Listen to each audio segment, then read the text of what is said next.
say like, well, what if we had a digital cadaver? If you wanted to buy a cadaver, I've heard a number of like it would cost $100,000 to secure a cadaver. Again, that's only the beginning of the process. You would then need to have somebody who took care of it and stored it and made sure that after you used it, it was put away in a moral and respectable way. There's a lot that goes into having a cadaver. But let's just take that $100,000 number. You've got 20 cadavers at the UNC School of Medicine. And so what if we had 19 cadavers and one infinite cadaver? And that XR cadaver could be one that had any condition, any age, any gender, anything you want. And you could use it again and again for as long as you wanted, anywhere in the world. I mean, you could have infinite practice. And so it's like, obviously there's a benefit. Would you pay $100,000 for this? And somebody, and I don't even know actually what their cost is, but if you were to free up some money by taking some of what you were doing that meets your KPIs and actually meets your KPIs better than ever, and you already have the budget for it, just thinking differently about the existing budget is a good way to do it. I'm Meta-Rick! Welcome back to another episode of Meta-Rick. Today we are talking with Brian Moynihan, who's got over a decade of experience working in higher education, as well as in the health space. And there's been a big emphasis there on immersive technologies like XR, but also in other areas as well. Brian, let's just get right into it, man. I'd love to start with hearing a little bit about your backstory, kind of how you started your career and how working in education kind of stumbled you into immersive tech and XR technologies. Yeah, absolutely. Thanks. I'm a bit of a generalist, so I like doing, basically anything academic that makes me excited. I love ideas and jumping into it. And so when I was in high school, I started thinking about different philosophies and religions and was trying to decide what I wanted to do with myself, and got a lot into Zen, so studying Zen Buddhism. And so when I was in college, I went to a program that was interdisciplinary, and we were studying everything from multiple angles. So we had interdisciplinary technology, interdisciplinary social sciences, humanities, sciences. And that's always been the way I thought and where I'm coming from. So a little bit of everywhere. But I had to choose what I wanted to focus on. And so I was very interested in Zen, so I studied Zen. So I have an undergraduate degree in Zen Buddhism. And then came back and got a master's degree in that as well, so comparative religion.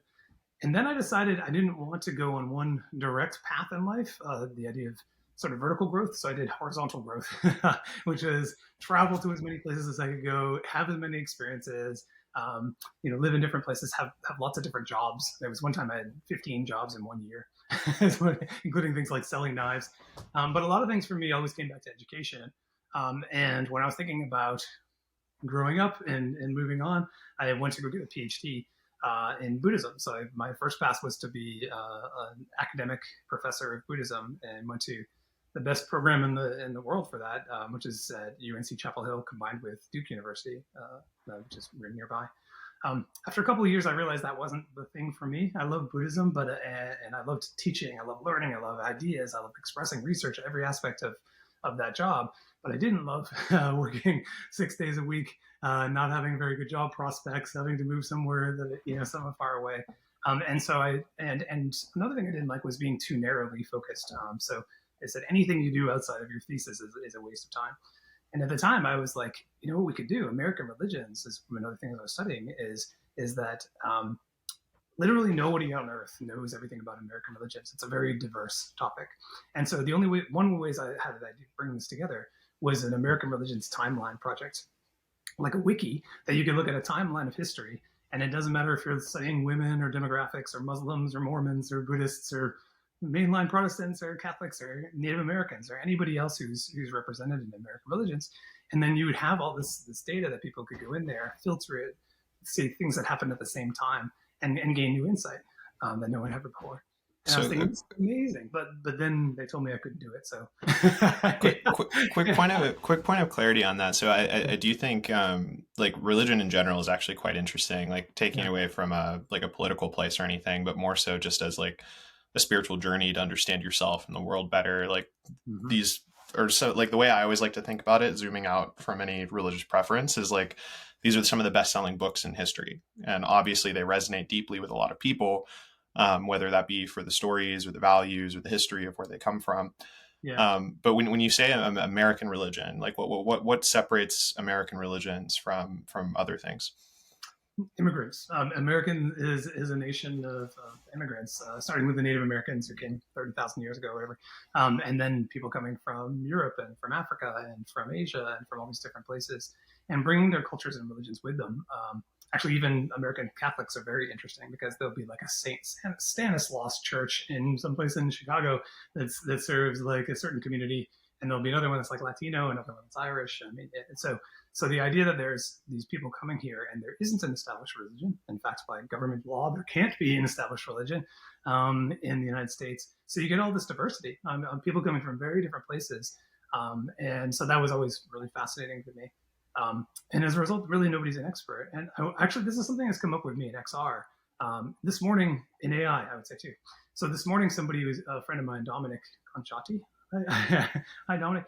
Had posted something about how Google had just released something about how AI can help you make music. So you could just hum a line. Dun, dun, dun, dun, dun, dun, dun, dun, dun. Okay, now do that in horns in the background. It plays out the horns for you. And I can understand why someone would be concerned that, like, oh, somebody spent all this year as a musician and now they don't have a job because Brian just hummed a line and they made the saxophone line for me. And I understand that. And the same thing is happening with other things, with art and various other things. But I think where we're getting at is the sort of the death of prerequisites. This is something I just came up with recently. This is my new idea, which is that, it used to be that you had to, if you wanted to build a world in XR, you had to be in computer science. If you wanted to make a song that sounded really good, you had to spend a lot of time practicing music. If you wanted to make visual art, that you have this vision in your head and you're an artist, you would have to, study for years to do that. And now AI takes us to that next level. And I think that's actually really exciting. And one of the things, another reason I bailed out of Buddhism is I would go there and we'd be at conferences and I was interested in everything about Buddhism. I wanted to know the history and the philosophy and the material culture and, the music and the architecture and everything that you could possibly study about what it meant to be part of this religious group, and how they affected and changed over time.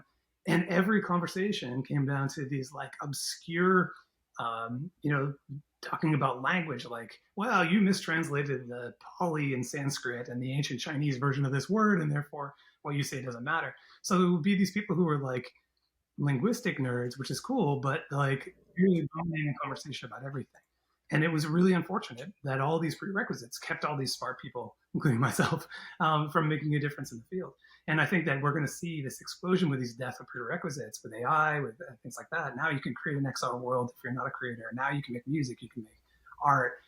It's actually this wonderful explosion of creativity. And then we can, and this is why I care most about XR, is bringing up the best in people, to not leave behind those latent talents.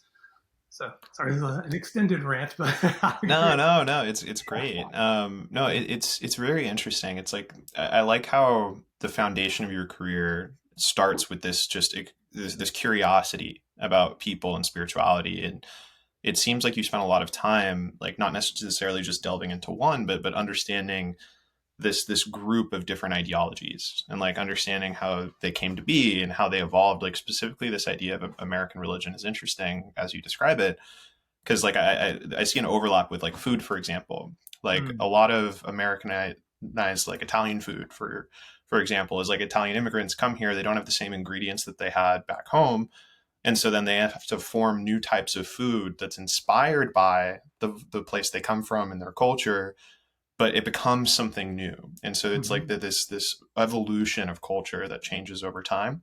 And I think we're starting to finally see this shift happen in the corporate world, where diversity and inclusion is no longer seen as this cost that we have to like appease diversity and inclusion. Instead, it's seen as an investment, where it's like, actually, if you get a diversity of ideas, you get the best ideas. And so when you say the death of prerequisites, like the word I always think of is removing friction. Right. So people talk about how like putting on a VR headset, it's like a lot of friction, right? Like there's the cost of the hardware, there's learning new devices, and that friction is difficult for people to overcome. But there's also friction if you remove VR from the equation, right? Like geographic friction, like how do you get people from all over the world to be able to collaborate together? There's skill set friction. Like if you don't know how to paint, does that mean the vision in your head is any less meaningful than the guy who knows how to pick up a paintbrush and paint a canvas? maybe not. That's like a big discussion that's going on right now as we start to get these AI generated tools like what you're talking about. Hmm. So how does this evolve? So you start by studying these world religions and ideologies and this curiosity about people. What comes next? Do you continue kind of teaching and working in academia around those subjects, or do you end up pivoting over into health, or kind of talk us through a little bit about how the career starts to evolve? Yeah, so this is circa 2007. I was trying to create, and I did actually create a version of the American Religions Timeline Project, this wiki tool that will allow you to filter. Thank you, MIT, for creating the code to make that happen.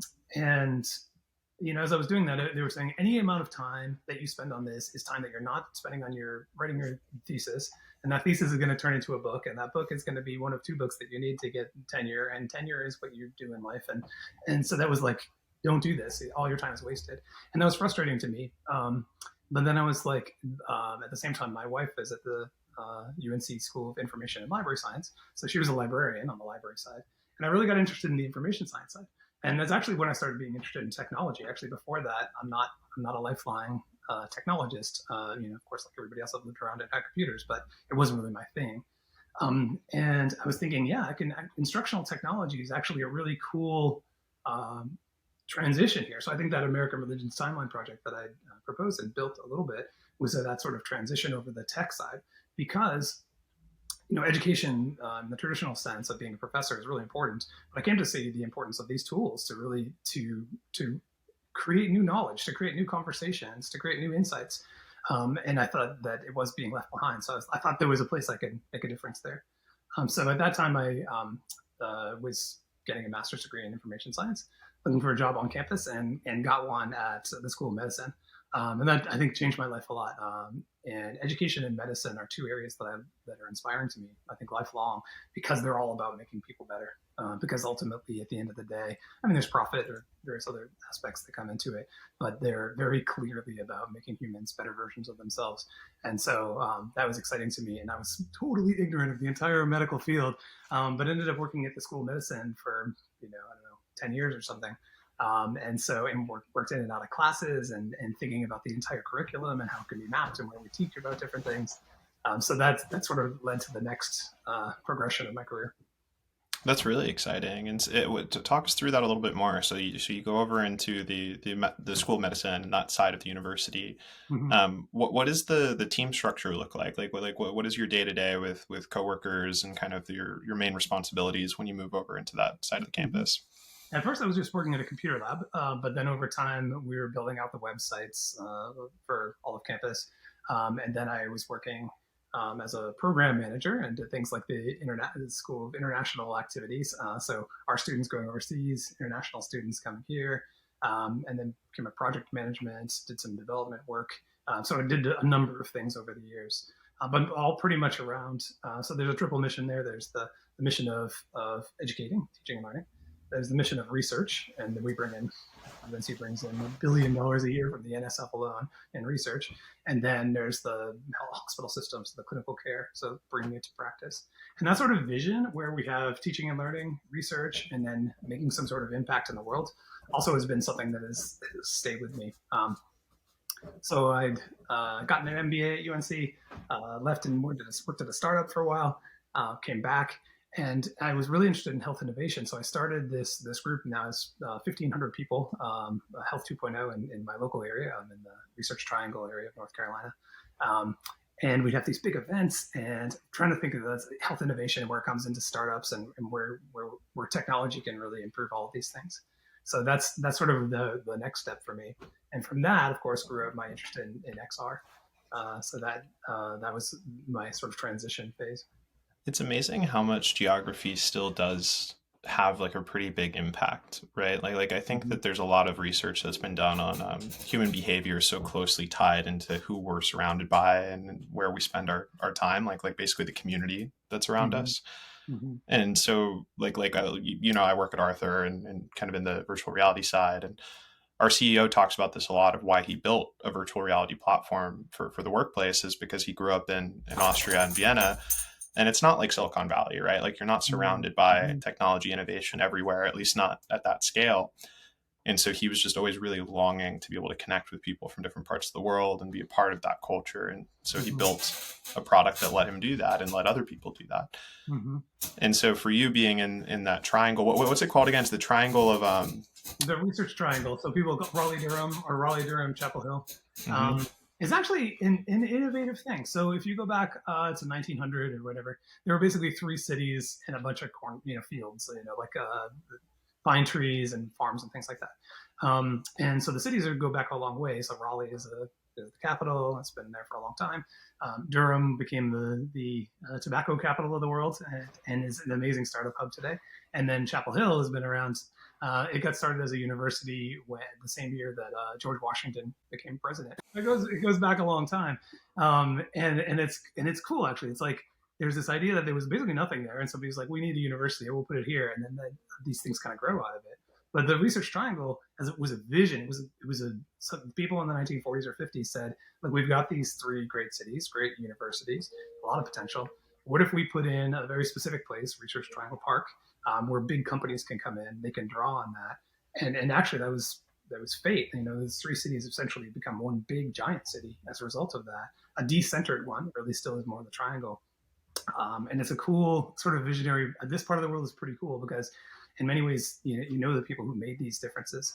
That it's not that old of history, and people see North Carolina as this kind of, the name of my company that I started is called Dreamspace, and I love the idea of a dream space, like the place that you start, a physical location that you start with a dream of what you want to build and start building it out. So I grew up in Boston. I'm not originally from this area. I lived 10 years in Ohio, but I love it. It's become home for me, and I think place is an important thing for sure. Yeah, it's such a unique setup because like you have, Silicon Valley, you've got LA, you've got New York, like there's these big cities that have like a stigma and this whole like global like recognition of this legacy. But I think that this research triangle is a bit underrated. Like it's something that definitely is becoming more and more notable. And there's some huge companies, right? Like we met mutually through the Lenovo folks, and they've got a beautiful campus and briefing center there. And there's a ton of like life sciences companies in the space, and a bunch of amazing research and universities. But I think that when you start to build that out and have that culture of innovation, it just attracts a different type of person. So something I thought about all the time when I moved from Santa Barbara to San Diego is Santa Barbara is like a really small place. Like it's pretty well known, but it's like a small beach town. If I'm going to just like go grab a beer at a brewery, the type of person I'm probably going to meet is like a guy that goes surfing. You'd be surprised how many people I've met that live in the van life and like are just kind of jumping around all over the world and whatnot. But when I moved to San Diego, like the chances I'm going to meet someone who works in tech or in like a biotech or something like that, it just totally changes the type of people that are attracted and that you're going to meet and have conversations with. So I wonder, like, was there like a lot of community events, or like do these companies tend to collaborate a lot on research, or what's the culture kind of like there with your time living in the area? Yeah. So like I said, to some degree, and this is like the entrepreneurial part of who I am, is that if something doesn't exist and I want it to exist, then I create it. So when I created that group of 1,500 people in health innovation, it didn't exist before that. I did it with a partner, Brent Anthony. Hi Brent. And so, but in the same thing we did for XR actually. So I started a group called NCXR. There was a pre-existing group in this area, and there were some other ones, but NCXR just stands for AR and VR XR. In North Carolina. So North Carolina is this kind of amazing space that people don't think about, but there's 10 million people. We've got the world's most beautiful mountains, in my personal opinion. I've been to many mountains. It's so green. It's so green there. Like I wish I got to spend more time when I went out to Raleigh last month or a couple months ago. Yeah. But every time I was walking or Ubering anywhere, I was just like, it's green everywhere. Like there are so many trees. It was beautiful. And but also things like we have the highest per capita number of PhDs per employees of any place anywhere. And I'm coming from Boston, which I'm very biased towards that being the smartest city in the world. But it's pretty impressive down here as well.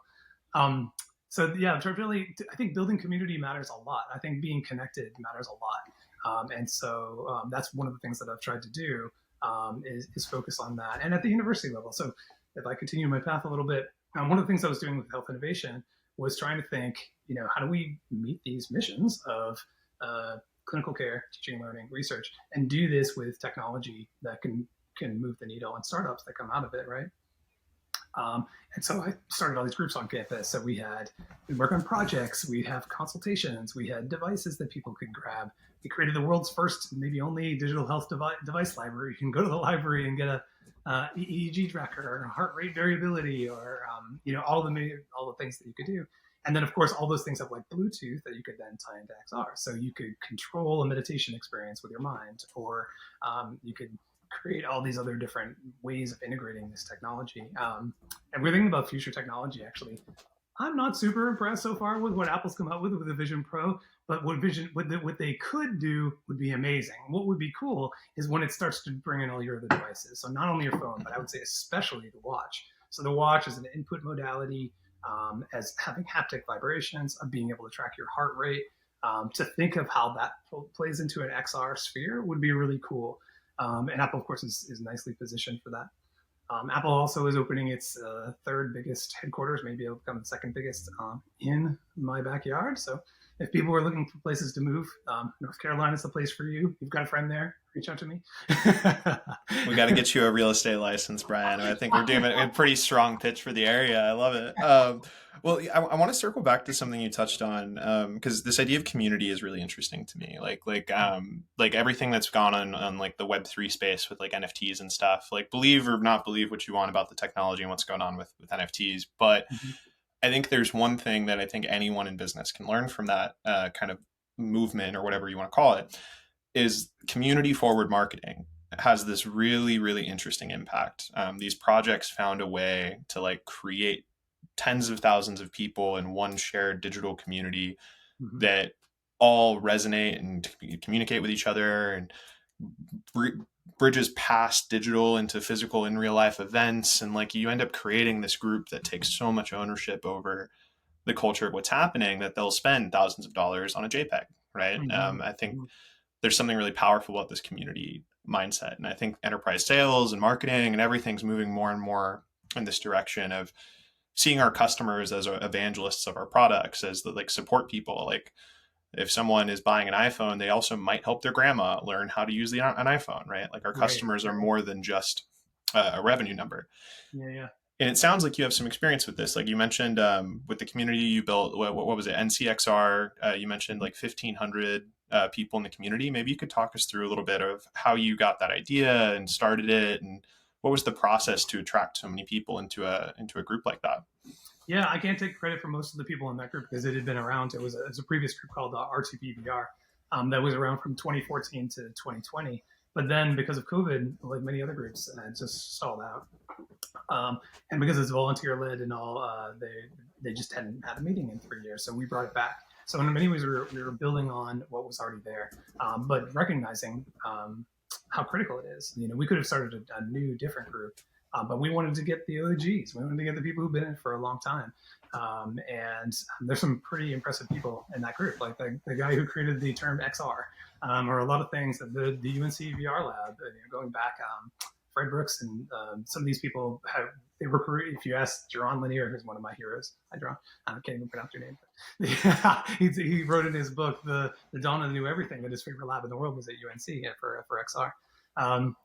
And actually throwing in something there, one of the guys who's still there, who's amazing, is called Henry Fuchs. And I remember reading these books about these old, like if you read like Seymour Papert books or old things from like MIT Media Lab innovation stuff going on in the 1980s, like Stuart Brand and things like that. And then I feel like there were some ideas that they had back then that were awesome, and we still haven't fulfilled them. And then I feel like the ideas floating around now are not as interesting. And so I brought that up to Henry Fuchs, who's old school. He's been in this since, I don't know, the 60s or something. And he said, no, just the opposite. Actually, what he said basically was kind of what I said about the death of prerequisites, like that there's never been more innovation. And that's mostly because there's so many more people doing it today and that don't need the technical expertise. But anyway, I'm way veering off of your question about community. I'll say one thing that I bring up a lot on a slightly more local level, on an organizational level, which is about socio-technical environments. like ecosystems. And so, for instance, if you're at a university or you're a company, if you're a company that's buying Arthur and wants to integrate it in what you're doing, PwC's done a lot of awesome work in this space, then you have to understand that that technology is just going to be one thing that affects really every other piece of technology at your organization. And especially if you're going to use it for education and training, because you're going to have, we are getting analytics. What analytics we want to get out of this? Where do those analytics go? Is it going to your learning management system? What are our ROI, for these elements? How do we train up the trainers? How do we train up the participants? How do we train up our IT staff? How do we make sure that these devices are, in our network and various other elements of what they're doing? And then, which is the best tool for us? How much is it going to cost? Time, cost, and scope. All these different elements, security, that have to do with like the technical environment. So anytime you bring in a new technical thing, it's going to affect the technical environment. At the same time, you've got this like social environment. So you've got these people, this is somebody's job that does these things. And so are they afraid of losing their job if they're a trainer? Are they afraid of this technology, etc.? And so when you change one thing, there's this whole change management process. So I think this thinking in socio-technical environments, I feel like that's a really cheesy word, but I love it because I can't think of another way of saying it, is really a super important idea. So I tend to think in these sort of networks, system operated ways. And the same thing is true in a community. As you said, you've got these sort of pillars of the community that come together. In some cases, I think some companies are amazing at building this community around them. I have not seen that as much in some of the companies that are locally that I would like, but we do have some powerhouse companies. As you mentioned, Lenovo, Epic Games is here. Apple is going to have a big thing, and there's tons of others. But when these people are connected, that makes all the difference. Because, and especially actually when they're having startups that fail, but then people take that expertise and bring it to the next one. When there's funders who are around, when there's smart people who are coming together, we are all made more powerful from that. And so I think that the human connection is really important. And it's interesting to see that, like, in some ways, social media has made people much more connected. And in some ways, it's like the lamest thing ever. Like when you put up a picture of yourself, you doctor it to make it look like the best picture of you. And you have some text and you edit it before you post it. And so we all see these little lies, these little snippets of other people's lives that make us feel bad because we're not living that life. But, as we're talking here on Zoom, or the Zoom-like product, and or if we're doing something like we're in Arthur, we're in XR, that totally changes it. I think the dynamic of people are less likely to be an anonymous jerk. They're less likely to be showing a version of themselves that's totally fake. And communities, I think, will always be important. But I'm curious about, and maybe hearing more about what you're saying about the foundation of Arthur, of reaching out to people who are not in Vienna and building those relationships, because I think that's pretty important too. Yeah, I think there's a lot to unpack. On one side, the social media thing, like I do think that there's like pros and cons to digital connection, right? Like Mm-hmm. I think it's pretty, as much as there's a lot of downsides to like positive psychology and like people having too high expectations of what life should be like from people kind of faking and doctoring posts and whatnot. I do think there is a huge benefit to being able to connect with like-minded people. Mm-hmm. There's so many people that I like to call them internet friends that Mm-hmm. I've only met because I saw on their LinkedIn profile we have a mutual interest or we both commented on a similar post. Sometimes it's reaching out for a sales conversation. Sometimes it's just, hey, I want to learn more about you. And I Mm-hmm. think we should know each other because we both work in a similar space. And Mm-hmm. I've really felt this in XR, which ties into what you were talking about with ecosystems, is the whole enterprise sales industry in general is like really struggling to book meetings right now and hit their Mm-hmm. quotas through the traditional predictable revenue model of like outbound email sequences and just doing things at like a large volume spray and pray type approach. Mm-hmm. That's shifting now, and there's a bigger emphasis on ecosystems and channel partners and finding ways to work as a part of that technology stack Mm-hmm. instead of trying to just break in and be the one vendor. I think there's more of a thoughtful approach starting to happen. And so I'm really, really curious to hear your perspective because I know you've sat on the buy side. It sounds like where you're Mm-hmm. in that buying committee that has to think about these things, that has to Mm-hmm. think about how do you fit into my existing stack of other technologies I'm working with. Mm-hmm. And so I'm curious if there's a specific example that might come to mind, or even at a high level, just if you could talk us through a little bit of like what does a buying committee look like for a university, and Hmm. When you're going through a buy process, like what's an example of a sales process that was really good for you and made it easy to buy something, Mhm. versus an example of a sales process that maybe wasn't so good and made it really difficult for you to be able to buy the product? Mhm. So at UNC, I was on the buyer side. Lenovo was selling. We were selling to most K-12 schools, and so we had a product there called VR Classroom, which is still available and is third generation now. Which it was a combination of hardware, device management, good educational software, training for teachers, training for IT staff, and support. So that's a lot of stuff, but it's a bundle that we would sell to schools as one piece, and that partially is trying to meet them where they are. So because otherwise, really, people would be like, "Oh, I could buy this headset for cheaper, and I could buy this one thing, it's a module." But then you're doing this Frankenstein solution and pulling it all yourself together. From a sales trying to sell into that, it's been in some ways difficult because the perfect solution for an organization doesn't have the perfect economic buyer. So it's Mm. like you really what they need is this, and this. But like really, the IT person wants one thing. They want the device management component. The educator wants something else. The administrator wants something else. So they're only coming from different perspectives. And I think that in some ways the things that happen in universities are unique. In other words, I think it's just like anywhere else in the sense that there's bottom up and top down. In XR, practically everywhere in the industry has been bottom up, and where there's been some sort of champion who says this can make a difference. I see that this is a good thing and brings it in. And they typically have a small budget. They typically, don't influence people too far up the ladder from where they are, and coming in from that direction.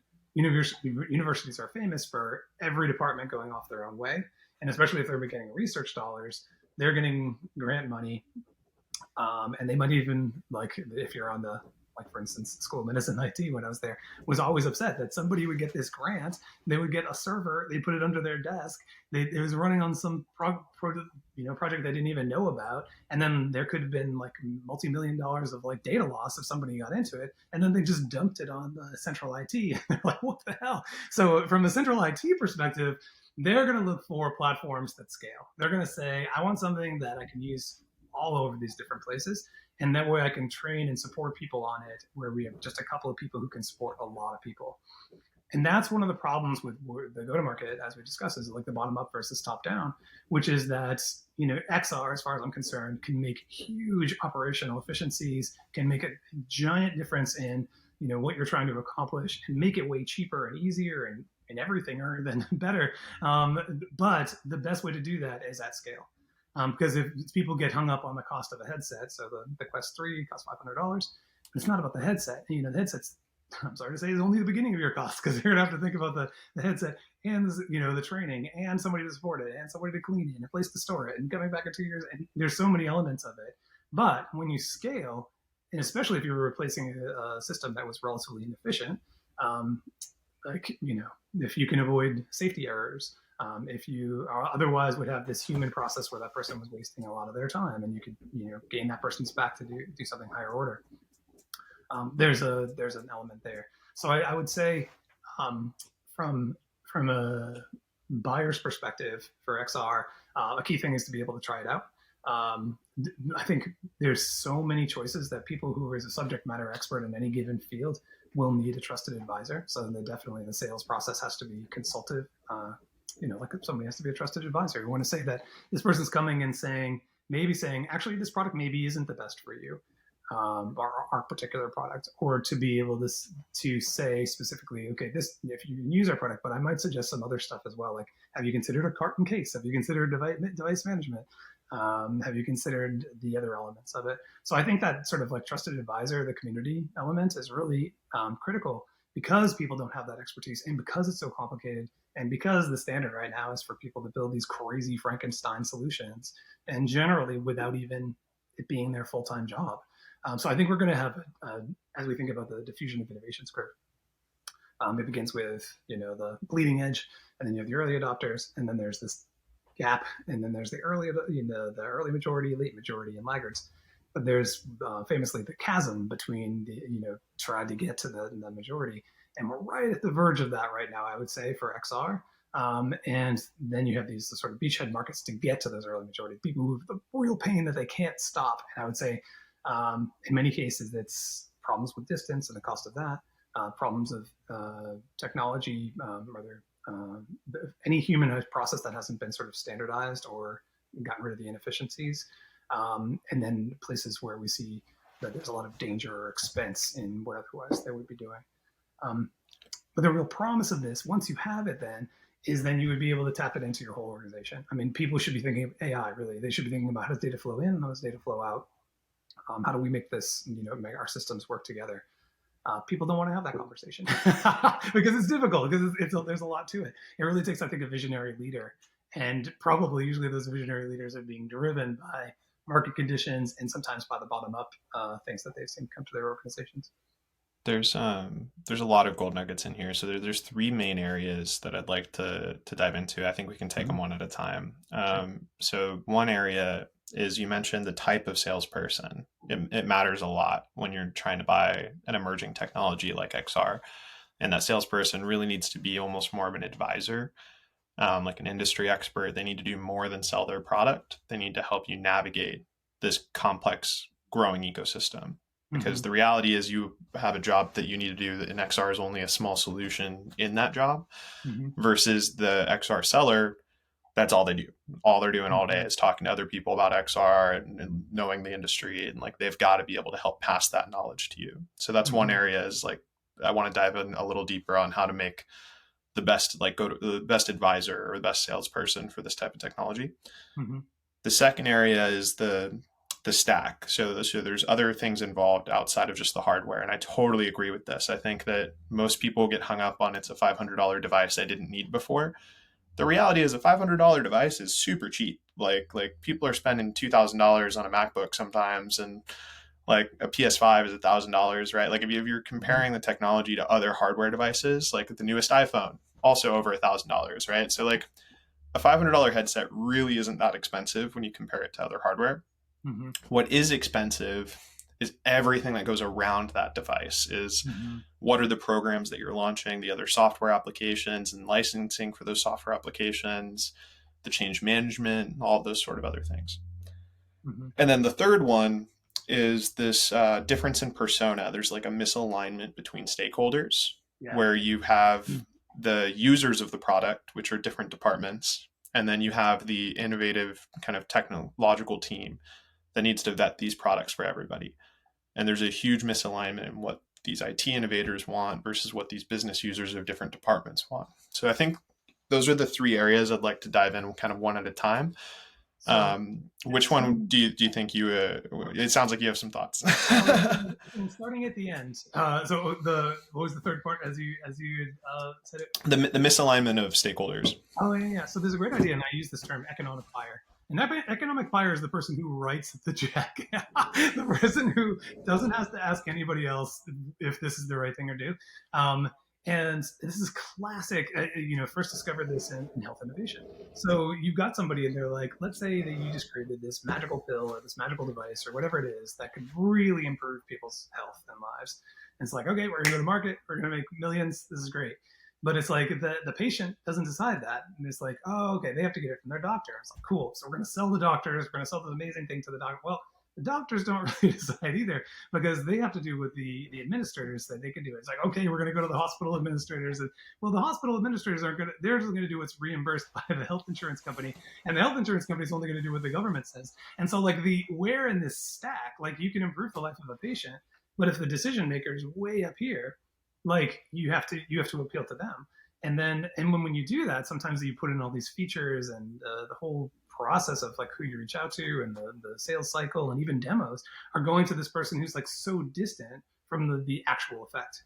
And that's an unfortunate thing, because when you build new features, you're going to build features as a company that make you money, not that make the customer happy, and you can make the customer happy and blow it away and then still, not make as much money as you otherwise would have made. And so there's a disconnect there. And so that's the health version of it. Same thing's true in education. So we're trying to help out a student, then we go to the parent, and the parent has to, the student and then the teacher, and then the teacher goes to the administrator, etc. So there's this whole stack, and it is difficult to get around. And I would hope that there are people who are thinking this way, like visionary leadership in that sense. But so I think the approach is, Classic sort of diffusion of innovations approach. If you're going to come into an organization, you definitely need to talk to the economic buyer. You need to understand what their needs are, but you also have to come in through the people who are most affected and have those champions. You need some champions somewhere, and it almost doesn't matter where. XR pairs with everything.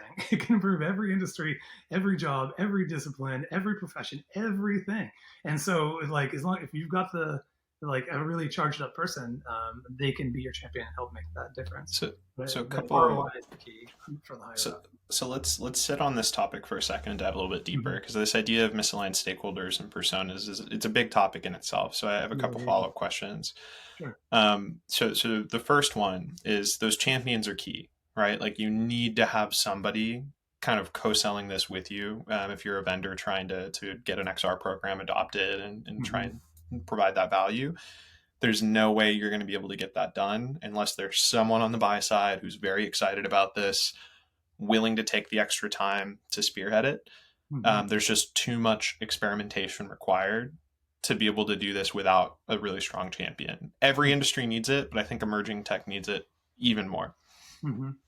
Here's the tricky thing, though, is business users of XR could be, to your point, pretty much any department. Like it's all about it, like it's about communication and like basically taking a video call and making it much more immersive and engaging, right? So the tricky thing is, how do you find which people are the ones who are evangelists or more open to the idea of a new technology? Is there any kind of common patterns in the type of person that would be a good champion versus just a potential business user? Yeah, I mean, they should be innovative. And I think actually those people are not too hard to find. If you go to a conference, they respond to something online or something like that, the person with a sparkle in their eye, the person who wants to learn more.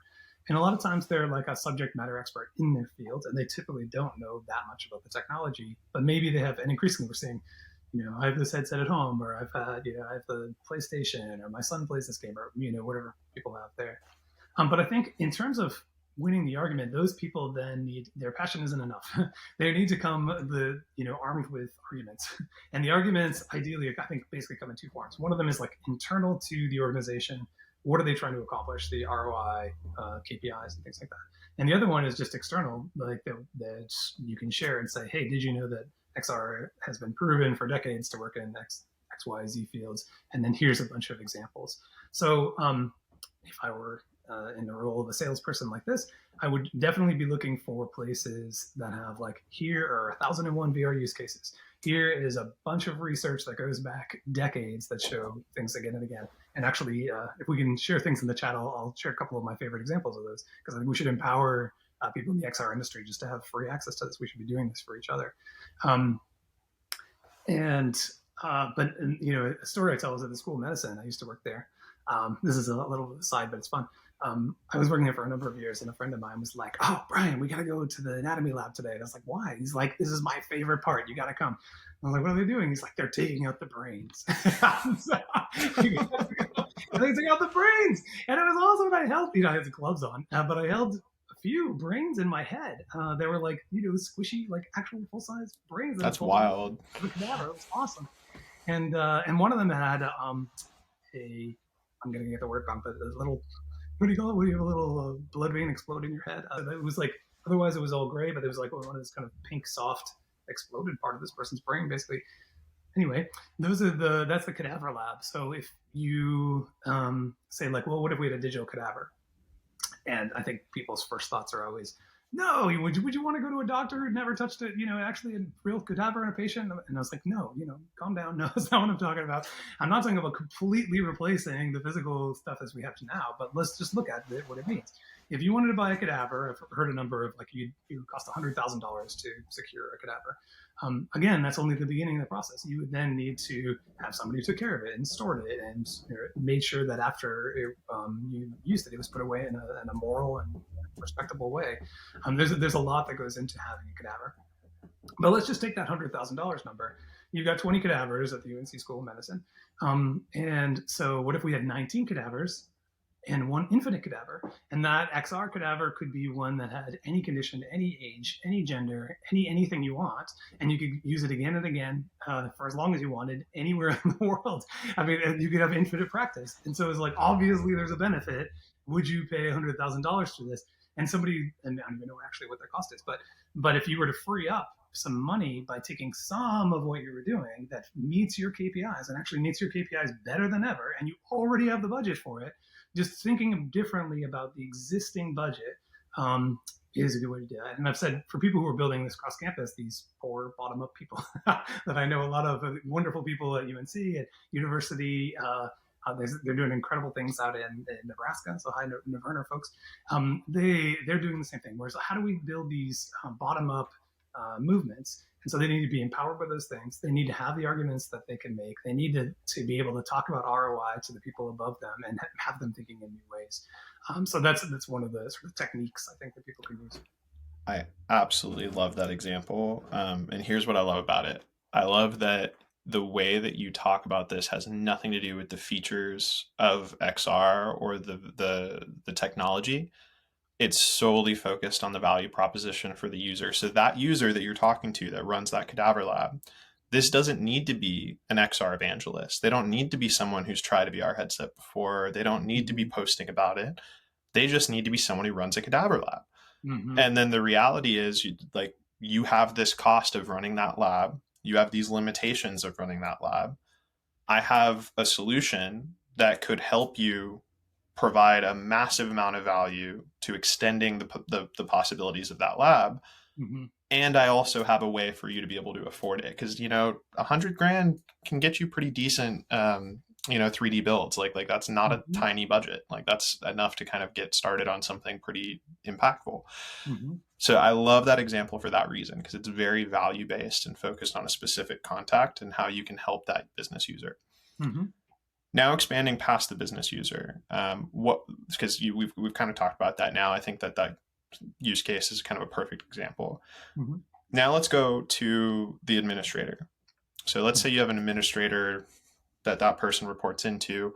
How are their priorities different? How do you talk to that person versus talking to the person who runs the cadaver lab? Yeah, I mean, so people have what they already care about, right? And what they've already put on their 5-year plan and what they were hired to do and everything else, right? So to knowing what those things are is, I think, really critical. What is their budget? What are they trying to accomplish? What are their missions? And you can ask them that question with a consultative sale. They really have to see it as an alignment, because if they say we do these 4 things and we have budget for these 6 things, if you tell them, oh, you're going to do this new thing and it has a new budget line item, it just seems like an add-on. And too often they're either like, I'm going to shave off 5% of this person's time and 10% of that person's time, and we're going to spend as little money as possible putting together this little pilot to see if it works. And unfortunately, I think sometimes it does work, but a lot of times that's not enough because those people are not focused on it. They're not really thinking about it because you haven't put enough in the front end to get something out of it. So I think, really trying to speak the language of the people you're talking to and saying, what do you care about most? Listening first, and then seeing how you can match up to what those things are. But I think they want to see the evidence. They don't want to come up with something that doesn't work. They will want to see sort of a business case. They want to see that other people have done it. And in fact, one of the things that I think drives a lot of organizations is that their competitor has been doing X, and so it's like, you don't have to do this, but I just wanted to let you know your biggest competitor down the street has been spending a lot of money in this and gotten some great results, So there's different ways to go about that. It's always a good one. So with the administrator, so this is an interesting way that you're framing this. So basically, the business user would have the cadaver lab, right? They're trying to teach students better using these cadavers, and then there's this opportunity to have, I love the term infinite cadaver that you use, like this digital version where you have no limitations on how to train with that digital cadaver. Mm-hmm. Then for the administrator, they're more high level. They're thinking like 5 years out. These are all of the plans that we have of like core education pillars, core focal points. Mm-hmm. And then there's already budgets kind of planned for these focal points. And then it's a game of Jenga trying to figure out what goes into each of those pillars and how do you fit it in those budgets. Mm-hmm. So in order to appeal to them, you not only need to come in with more social proof and justification that this works, but you also have to align your program to one of those existing pillars, one of those existing kind of budget lines, if you can.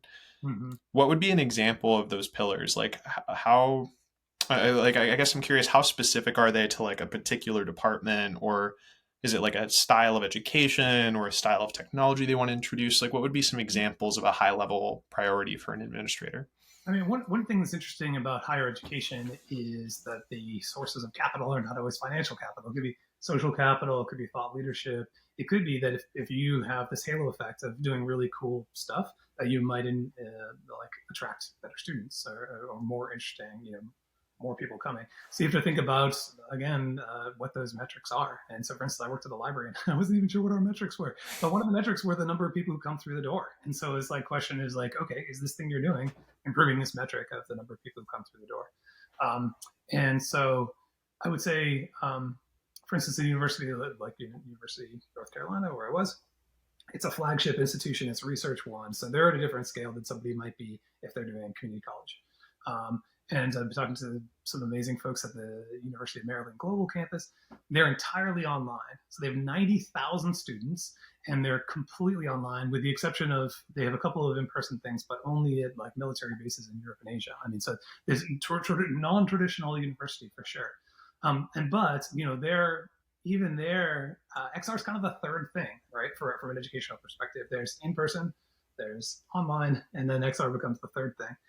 And to quote Monica Ares, who's an amazing person working in this space, she talks about the tribrid model. So it's like when we talk about hybrid between in-person and online, this is really a tribrid. It's not just online. You have to separate between the things that normally people do online, watch videos, read articles or whatever they're doing, and having some sort of immersive experience where there's a sense of presence. And so I think actually communicating to people what the benefits are, and I like to talk about head, heart, and hands, because I think it's a really clear way of doing it. But so in the head, I always use the example of a nurse. Medical knowledge. You want to be inside the bloodstream, like otherwise you couldn't do that. You want to see how molecules connect together. We can do that in VR. Heart. A lot of that's the interpersonal stuff, soft skills. So it could be doing something that's incredibly stressful and practicing it in a stressful environment. It could be difficult communication with your with patients, but it could also be difficult communication with the people you work with. A lot of times nurses have trouble saying something to a doctor who has like a higher status, that they did something wrong, and so they could do that in VR. And then the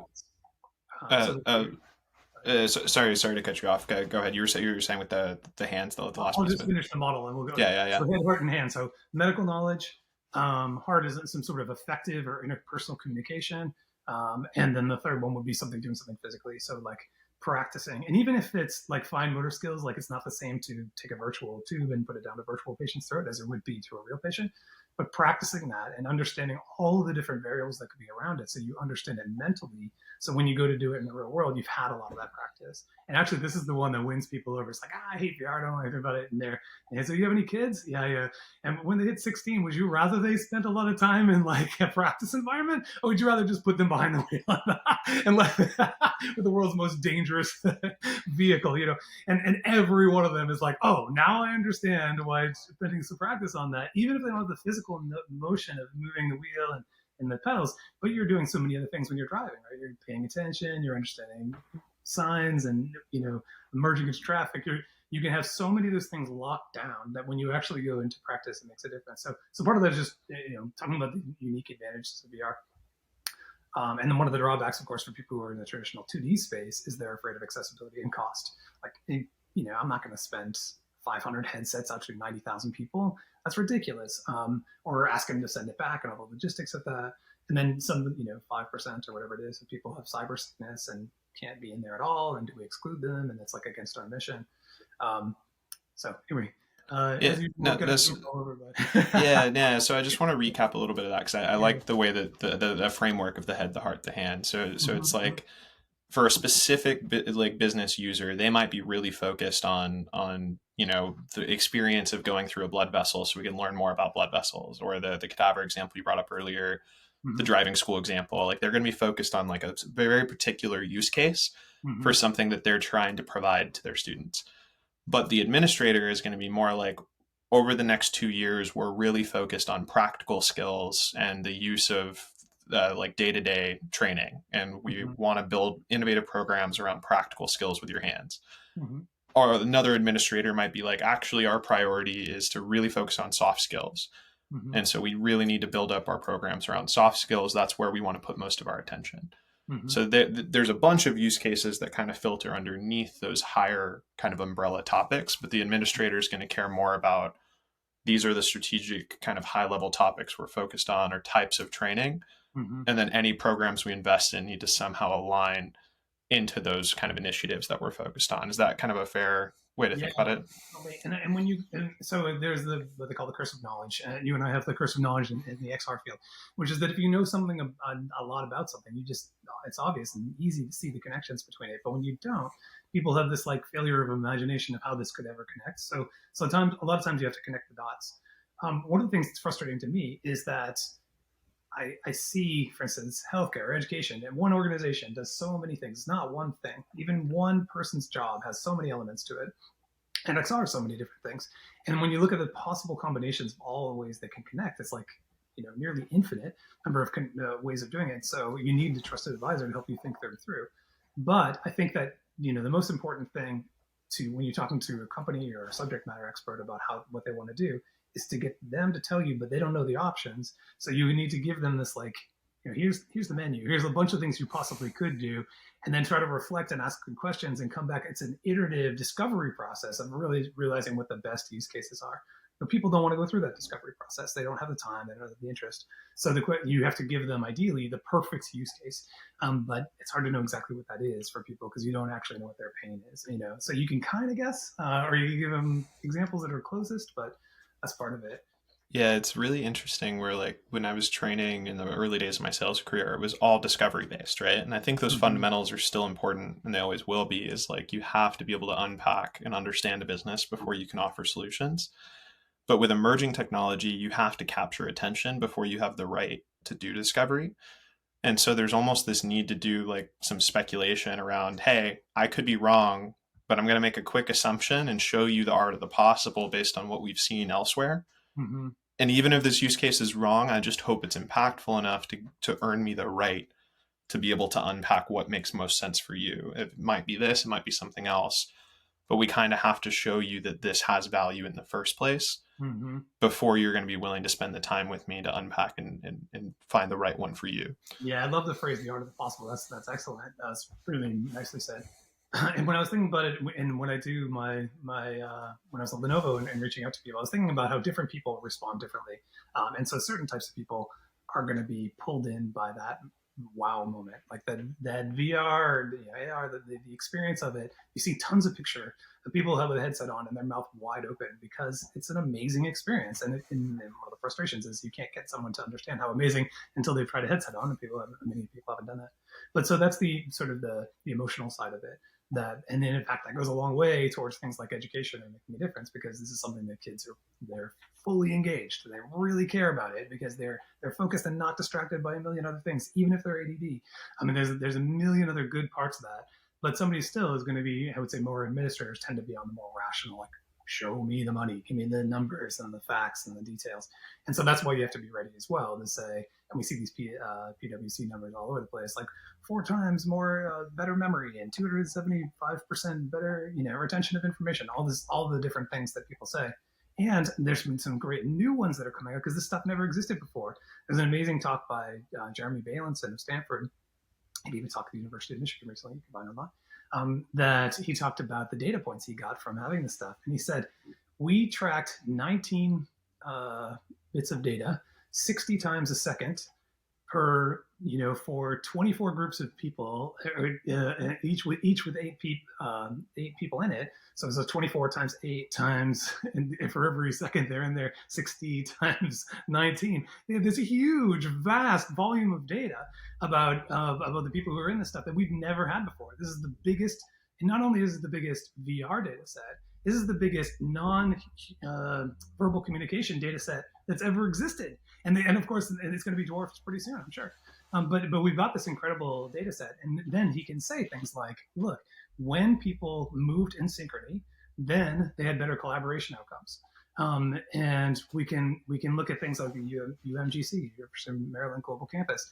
They can say things like, when people had an immersive element to their class, that they improved on the 2D element of their online class. And so when you start to see those data coming through, that's where we can make the difference to the administrators. I'm hoping you're coming equipped with data that this makes a difference, even if they've never been in that space before. Yeah, I think it's super important to have some justification and to equip those champions with justification so that they can have more thoughtful conversations with their administrators. Like one example that kind of ties into some use cases you've talked about, which is like digital training is not a replacement for physical training. Like Mm-hmm. if someone's going to be a welder, they're going to need to use a blowtorch and weld some stuff.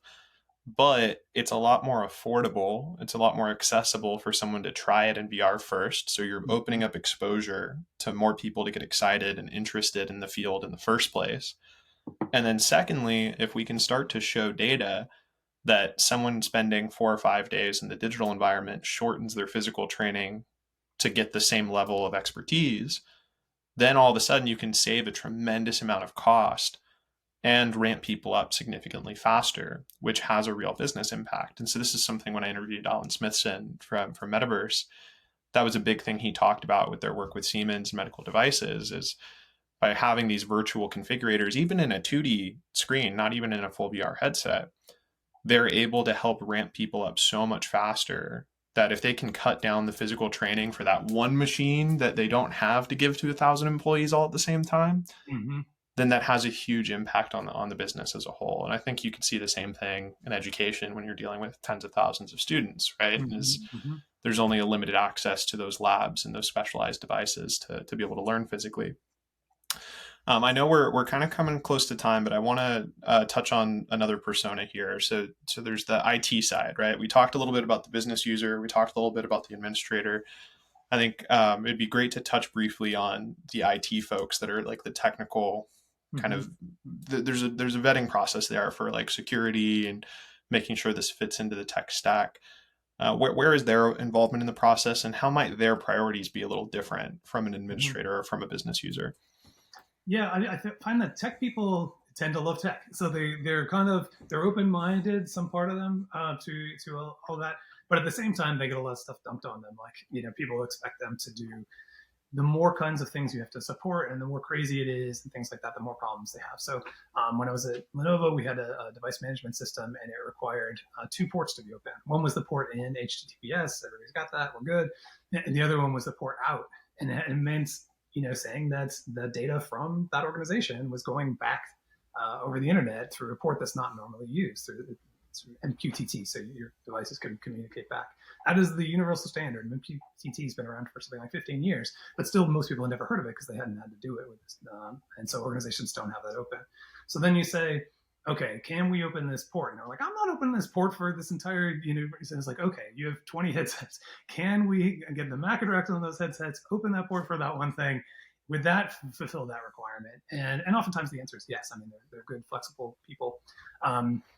We have to think in those terms. So they're thinking about security, they're thinking about management, they're thinking about where it's stored, how it's cleaned, who's responsible for it, if it leaves the room, how it's being tracked, and if it's coming back, how you update the software on it, when the software updates happen. Is it going to happen in the middle of the class when somebody's trying to use it and they can't even have their class anymore? So IT people think differently, and they're an important part of that environment. And it tends to be a lot of sort of unique situational use cases. So you can nail the basics, I would say, but there is often a process where I think support is pretty important, that people are responsive to the needs of specific organizations, because it's going to be new to them how it's being used.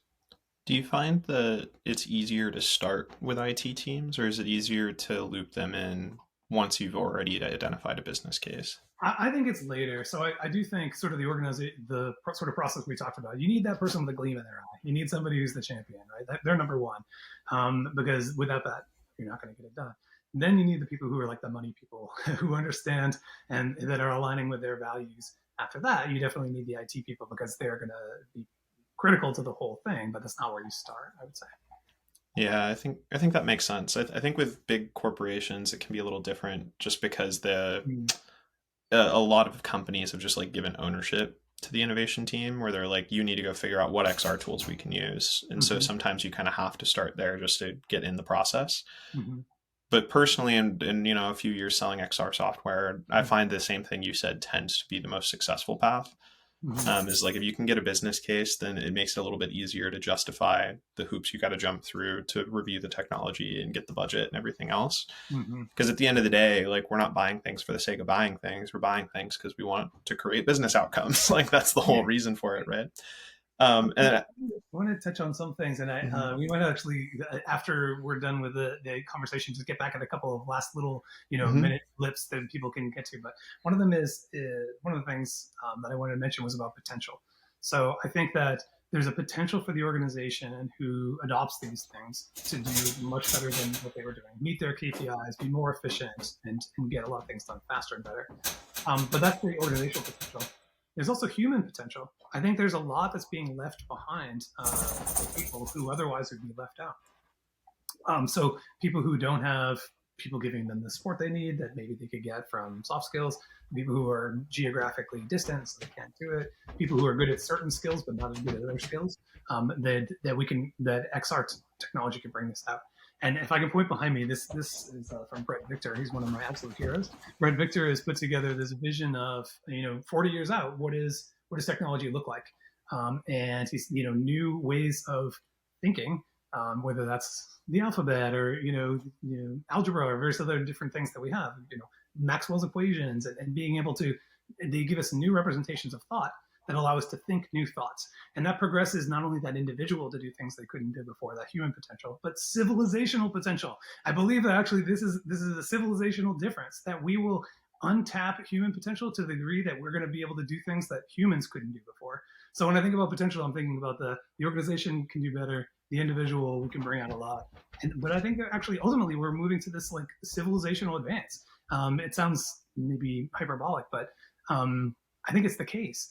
And if nothing else, because we're tapping into other parts of people's minds, that we're not just stuck in the flat screen, sitting in a chair, symbolic universe, but that we can bring out fully all the intelligences that people bring, which is auditory and visual, but it's also kinesthetic and social and spatial, and all the elements of who we are have a much better chance of coming out through this technology. And again, this is not something we could probably sell people on. We're trying to make the immediate sale, but that is ultimately where we're moving towards. And if more people sort of understood that, I think then they could say, okay, we could unlock some potential here. And what is when you're unlocking potential? What are you doing? You're eliminating waste. A lot of this stuff, if somebody is learning something in some stupid way and they're trying to learn algebra from a textbook and it's all flat and they don't understand it, versus visualizing it, moving it around with their hands, dancing in it, we're leaving behind the intense joy and pleasure that this person can get from it, the grokking that they could get, the speed they would get from it. It's just waste to do it another way. So maybe framing it in terms of waste um, could help some organizations as well. Yeah, I totally agree with this idea of unlocking this societal growth. Like we saw the same thing happen with the evolution of the internet to today, right? Like I think this is something that to level set, it's important to remind ourselves as innovative and as crazy as all of this is, it's not a 360 or sorry, it's not a 180 on like what we're doing. We're not turning around and going in a new direction. It's going deeper in the same direction, right? Like we went from having no internet at all to being able to have internet wired in to being able to be mobile and access it anywhere and be able to communicate with anyone anywhere in the world. And this is taking essentially that same mobile accessible internet and making it easier for us to where we're not holding a phone out and staring down at this device and needing to pull this thing out every time we want to use it. And then to be able to improve the quality of that experience, where instead of just looking at a window into the internet, we can actually step inside of it and bring Mm-hmm. it out into the world around us. Mm-hmm. So the way I always like to think about it is like the last 10 years of technology, maybe 15 years actually, has all been about making the internet easier, making it do more, and like raising the quantity of things. Now we're going through a correction where we went from a couple hundred tech companies to tens of thousands of tech companies. And now it's about the quality of the technology, the quality of the experience. How do we go from doing more to doing better? Mm-hmm. And I think that's where there's a change in mindset with the types of tools that we build. There's a change in mindset about the types of tools that we buy. And that's where XR, I think, fits in is this idea of we're not trying to do more, we're trying to do better, if that Mm-hmm. makes sense. Mm-hmm. And it's not off by itself. It's a part of XR. Actually is interesting because not only does it goes well with so many other things, with AI, with Internet of Things.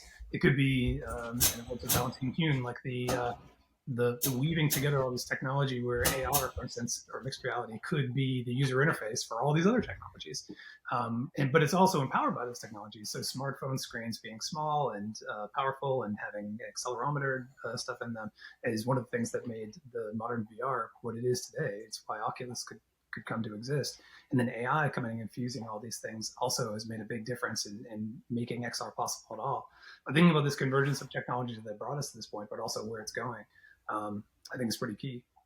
Yeah, I completely agree, and I think it's tough because like as people in the industry, you and I probably, if we were to grab a beer at a bar or something, we would be able to talk about the speculation of where this stuff goes for the entire night.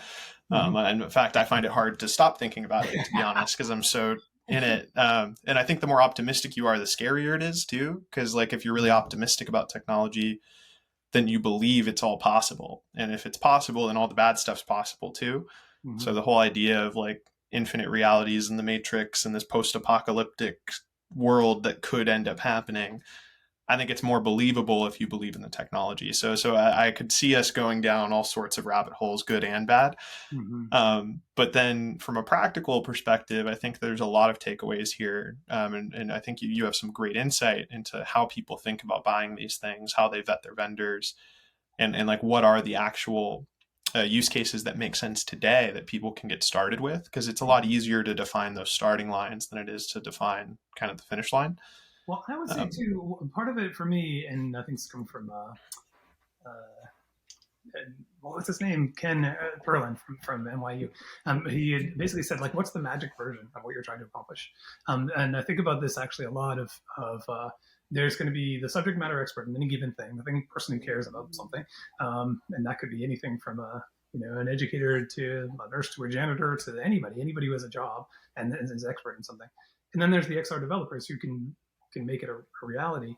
And then there's a million things in between. But I think that one of the ways we can start with the subject matter experts is just what's the magic version of your job? Like, describe to me, if you were a surgeon, wouldn't it be cool to have see-through vision on your patient? If you mhm. were a janitor, wouldn't it be cool if there were like digital coins all over the floor so you could sweep them up and get points and remember if you covered that part of the floor or not, and make a boring part of your life an exciting part of your life?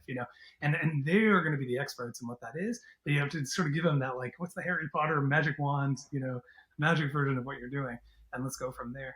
Yeah, and then just start chipping away at it, right? Like as Yeah, builders, that's like we want to have an idea of a dream state and then take a look at the tools that we have around us and start chipping away at like what can we build as a step in that direction, mm-hmm. and this balancing of what could be, what is, and slowly merging those two things together is kind of the key.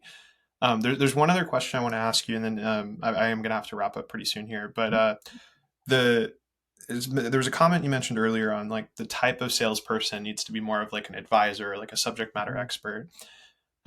What separates like a good advisor from a bad one? Like how does someone do things to build trust and become like a better partner to you if they're Mm-hmm. on the sales side as a vendor? Good question. I mean, certainly they need to listen and they need to sort of understand that person's scenario, and then ultimately, what you have to sell might not be the best thing for them to buy. So the best thing you might do for them is tell you, after listening to you talk about this, I'm actually what I'm trying to sell you today maybe isn't the best fit, but and you might talk to this other person or hear some advice, because that person that building that trust might very well turn into something better later. If somebody's like, I really respect that. That's incredible. And then actually 2 months later, they do have a use case for it, or several years later, things like that. So it's difficult I would say, if you're a salesperson and you've got numbers to meet. But if you can do that, that's the best way, because you're building that true trust. I would also say, one of the things I've always appreciated about your posts on LinkedIn, almost uniquely actually, is that you just say like this insight. Like, I just pulling out these awesome little bits of XR insight that aren't, hey, buy my stuff. It's just like, this is cool, and people are, oh, okay, who is this guy and what is he doing? And conversations and communities are building around that. So I think that level of expertise And I think your sincerity about caring about this is something that I personally appreciate. Appreciate that. Thanks. It's taken a long time to make it better than cringy, you know? Like when I first Yeah. started posting on LinkedIn, it was some pretty wild stuff. I look back sometimes, I'm like, this is not great. Nothing like offensive or horrible, just like it's definitely gotten better over the years. But so that first thought I'm a huge advocate for when things aren't a fit, being real about that, not trying to Mhm. force like a round peg into a square hole, like trying to just be real about it. Um, and then that second point you made around sincerity, I think that's a lot easier than people like. It's easier than it should be. Like I feel like a lot of, or it's harder than it should be. I'm not phrasing this well, but like a lot of salespeople, I think, even when they care about their product, sometimes they feel blocked or feel inauthentic just because they know they have this commission check coming or this Mhm. ulterior motive. Mhm. But in reality, if they're selling a product that's really great, like two things can be true at the same time, right? Like you can both be getting paid a commission check for providing value, but also mean what you say when you say this is going to provide value and be really great. Mhm. So outside of telling someone we're not a fit when we're not a fit, what are some other things that might be able to make someone stand out or build trust when it is a fit? Mhm. That's an interesting question. Now I might turn it back to you. What have you seen that you think works better or worse? I don't know. I think, I mean, to your point, like posting on an ongoing basis and not having it all be promotional is a big one. I think the way that I would break it down, at least for me, like this is what's worked well for me in my career, is just being an active participant. Hmm. So just, you know, if you're going to sell in an industry and you're going to work in that industry, tech sales has changed. Like 10 years ago, you could just be a tech salesperson. It didn't matter if you sold property management software or cloud software. Like it didn't matter. You were just a software salesman. Hmm. But now there's too many tech companies for that to be true. Like now you're either in XR tech or you're in cloud tech or you're in property management tech, right? Like it's you're more selling to that customer than you are selling to an IT team necessarily, right? Hmm. So for me, I think the biggest advice I would give anyone is just actively participate in these communities and these events. Don't only reach out to sell people, reach out to talk to people. Like Hmm. part of why I even started this podcast in the first place is I was creating a lot of unpublished content where I was doing the same interviews, but just for me. Like I wasn't publishing them. There's probably like 30 plus conversations before I started the MetaRec podcast where I was just reaching out to people on LinkedIn and going, hey, like this is a new type of persona for me and it looks like you're really experienced. I'd love to ask you a couple quick questions if you've got 15 minutes. And a lot of people would give me the time. And I realized that in my client conversations, I was sharing so many little tidbits of, I talked to this guy last week and he shared these things. Are you experiencing that? And then people Hmm. started to lean into the conversations more. So you don't need to start a podcast to be a participant. I kind of took it a step further, but Hmm. I think that idea of just actively participating in the industry is a big one. The XR industry is an interesting one. I think that everybody who has numbers on it says it's going to be much bigger. You don't have to, whatever numbers you want. It's going to be much bigger in the future, which is interesting for various reasons. One, I think there's a long sales cycle because the people who are in these organizations, for the most part, don't understand what it can do for them. And it is early days in terms of having the technology be cheap and easy to use and everything else. And then when there's not a market there, uh, there's you have to have for instance, Meta have a market. They have to have a hardware and software that they offer. They need developers and they need customers, and all those things need each other, right? You can't. The customers aren't going to buy if there's nothing to buy. Developers aren't going to buy if there's make anything if there's no market. So it's a slow process, but it's going to be way bigger. But it's the most humane and human type of technology that there's ever been. It's like way easier to use than coming up on an old forms of technology because you can use your hands, you can use your mind, you can use your full self. And the people who are in this industry, in my opinion, are amazing. Like going to a conference like AWE, it was just like Candyland for me because every single person there is smart, interesting, creative, and this is what I think.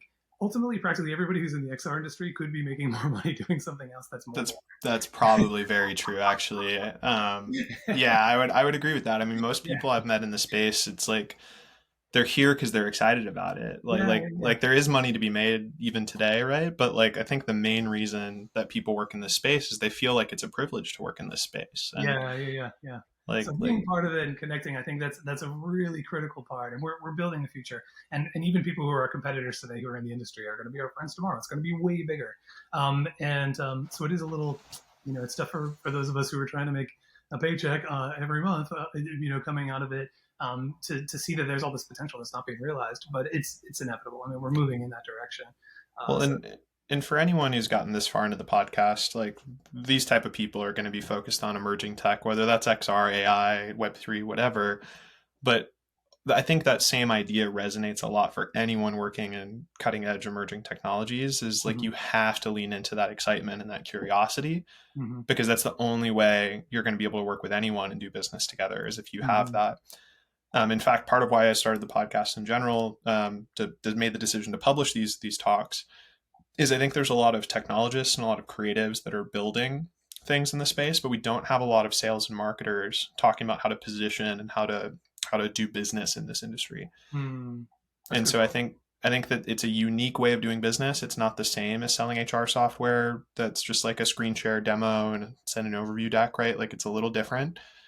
And so I think that learning from people like yourself who've been on both the buy and the sales side, that it's really valuable for people. I think these are stories that are under talked about in the industry. So with that, I do got a jet, but Brian, this has been a really great conversation. I think there's a lot of gold nuggets in here for people. And before we wrap up, is there anywhere people can follow you? Anything you want to plug? Anything that you're working on that you want to share with everyone? Oh, thanks. You can find me on LinkedIn. I'm Brian Moynihan. I'm okay with people reaching out to me if they are people who are in this industry, interested in what it can do for health and for education, especially if you're in the higher ed space. I'd be happy to talk. Amazing. We'll throw that in the description so it's super easy for people to find. But otherwise, that's the pod. All right, thanks.